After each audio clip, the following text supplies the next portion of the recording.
자, 안녕하세요. 블랙스완입니다. 자, 여러분, 오늘 삼성전자가 조정을 받았습니다. 조정이 아니라 정상적인 흐름이라고 봐야 할 것 같은데요. 아무리 호재가 많고 초격차 인류 기업인 우리나라 1등 주식 이 삼성전자도 매일매일 오르기만 할 수는 없습니다.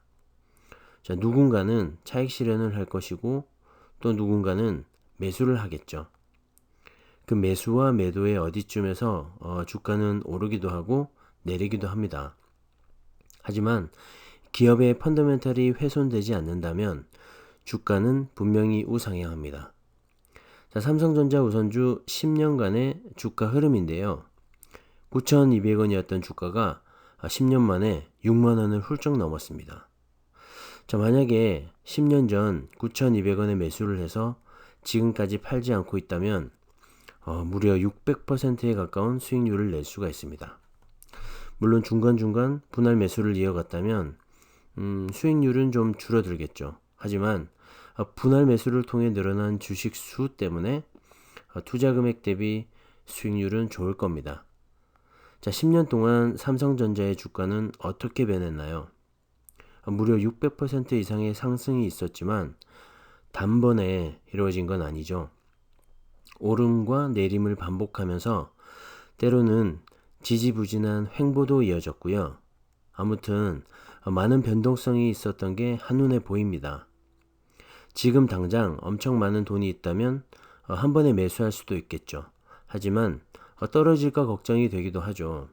그래서 분할 매수가 중요합니다. 상 가격보다 떨어져도 매수를 하고 올라도 매수를 하고 이렇게 나누어서 매수를 하다 보면 평균 단가가 맞춰집니다. 주식 수도 물론 점점 늘어나게 되겠죠. 물론 이 주식에 대한 확고한 믿음이 있다면 한 번에 큰 돈을 묻어두고 갈 수도 있습니다. 하지만 그렇지 않다면 분할 매수가 정답입니다. 그리고 우리 같은 개인 투자자분들은 큰 돈보다는 매달 월급이나 아니면 여윳돈이 생겨야지 매수가 가능하죠. 그래서 이런 우량주에 분할 매수로 장기 투자하시는 게 정말 정답이라고 생각합니다. 자, 다시 돌아가서 지난 10년간 오를 때나 내릴 때나 꾸준히 분할 매수를 이어왔다면 지금 적절한 평균 단가를 가지고 늘어나는 주식에 아마도 뿌듯해하고 있을 겁니다. 자, 오늘 조정을 받았는데요. 누군가는 최근 급등으로 쉽게 매수하지 못했고 또 누군가는 오늘처럼 조정 시에 더 떨어질까봐 매수하지 못합니다. 그렇게 생각이 많아지면 주가는 어느새 저만큼 또 올라가 있죠. 자, 오늘 같은 날이 바로 매수의 기회입니다. 길게 보고 가시죠. 어차피 삼성전자 주식 단타로 하실 거 아니잖아요. 혹시 그런 마음이시라면 다른 급등주들이 많으니까 그쪽으로 가보시는 걸 추천드리겠습니다. 자, 삼성전자 내일은 또 어떻게 될지 아무도 모릅니다. 오를지 내릴지 또 당분간 횡보를 이어갈지 아무도 모르는 게 너무나 당연합니다. 다만 확실한 건 삼성전자의 펀더멘탈이 이상이 없고 미래 가치에 대한 투자에도 적극적이며 우리나라 1등 주식이라는 사실입니다. 그 가치를 기반으로 우리는 삼성전자에 투자를 하고 있고요. 10년, 20년 후에는 삼성전자의 동업자로서 더 커진 삼성전자를 응원하고 있기를 바랄 뿐입니다.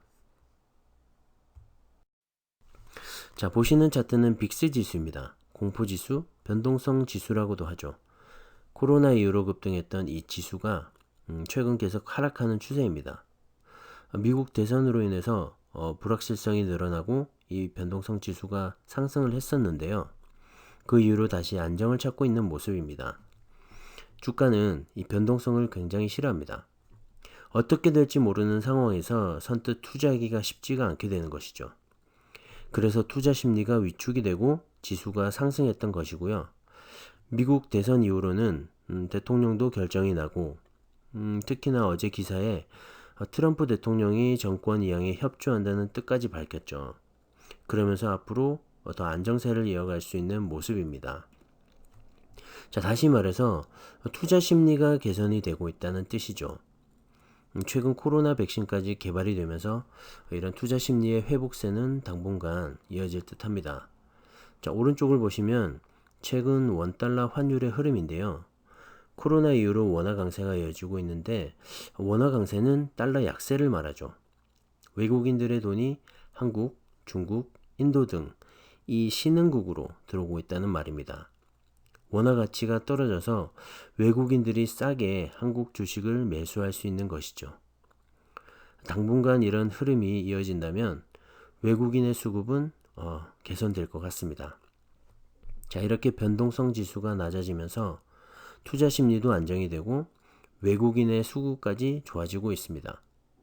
그런 상황에서 삼성전자는 마치 기다렸다는 듯이 여러 가지 호재들을 내놓으며 주가 상승을 견인하고 있는데요.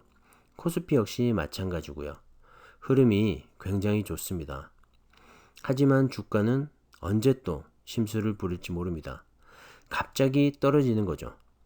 개인 투자자들은 외국인이나 기관보다 정보력에서 뒤처집니다. 기사로 알 수 있는 게 대부분이죠. 그렇기 때문에 분할 매수와 장기 투자만이 개인들의 최고의 무기가 될 수 있는 것입니다. 자, 여러분의 투자에 도움이 되었으면 하고요. 오늘은 여기까지입니다. 감사합니다.